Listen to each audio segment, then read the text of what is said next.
आपण सगळ्यात महत्त्वाचं तर कुठलीही माहिती शेअर करू नका, आपला OTP आलेला किंवा काही.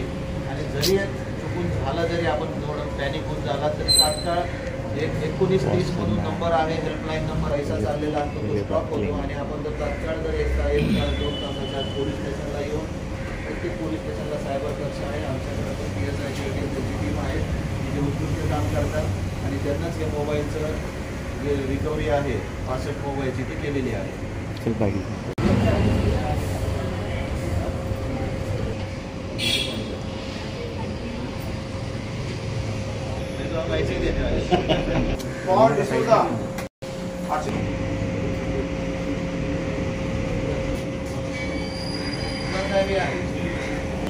घोरे